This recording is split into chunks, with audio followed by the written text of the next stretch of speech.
I'd like to welcome you all to the 2016 HYP Spring Conference on Science, Technology, and Engineering and Mathematics, also known as STEM. Today's panel discussion addresses what seem to be persistent issues that women in science encounter while pursuing their career in their fields.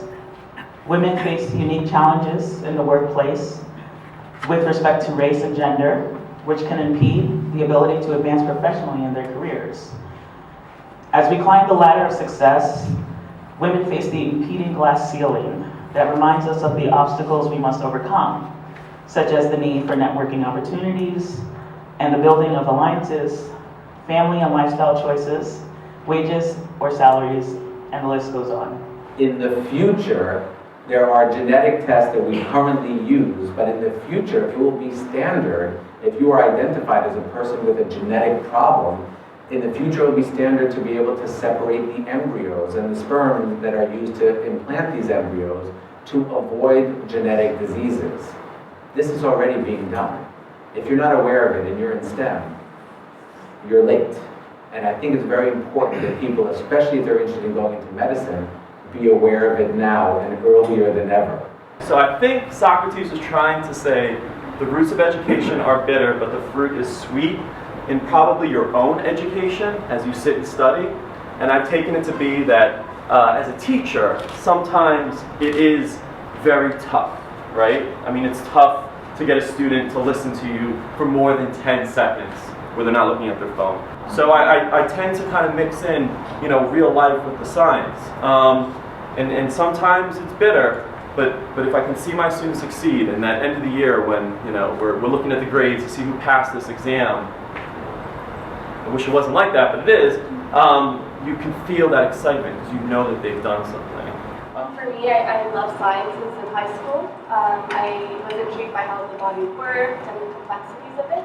But then what medicine brought to my life was the fact that I could connect that passion for science, medicine, and physiology with that human connection. And I really like the idea that every patient that comes into my office or that I interact with has a life story.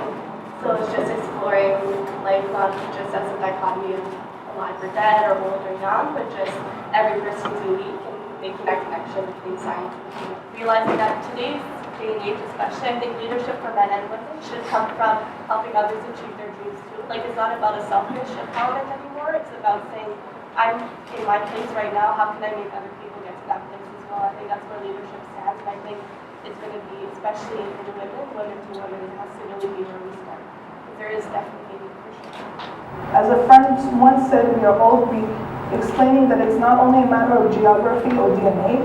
If you are a fighter, passionate and determined to overcome obstacles and achieve, you're Greek.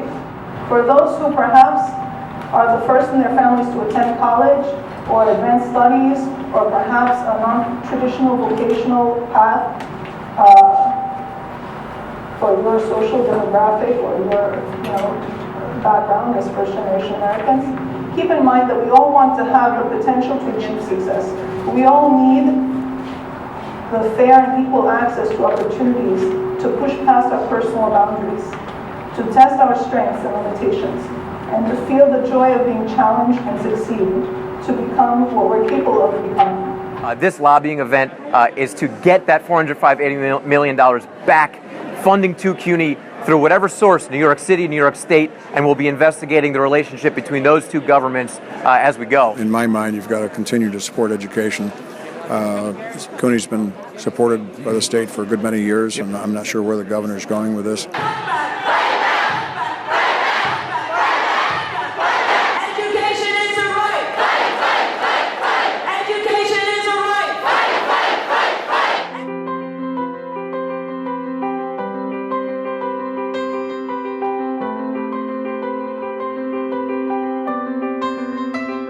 So where do I think we've got a shot? In terms of Greek Americans giving back or giving so that we can enhance the talent that's there, the things we face are still bureaucratic hurdles. To mentor PhD students, to be one of the readers on a PhD program for a student in Greece, in Athens or in Thessaloniki right now. it's nearly impossible for me to contribute in a formal way. And then I think it's important for Greek Americans living in the U.S. to be aware of the problems because we learn about it through the media, and I think Repower Greece is a way for us to find out the positives, and then we can find new ways to spread the positive news, and then being here in America gives us a lot more opportunities to spread the word.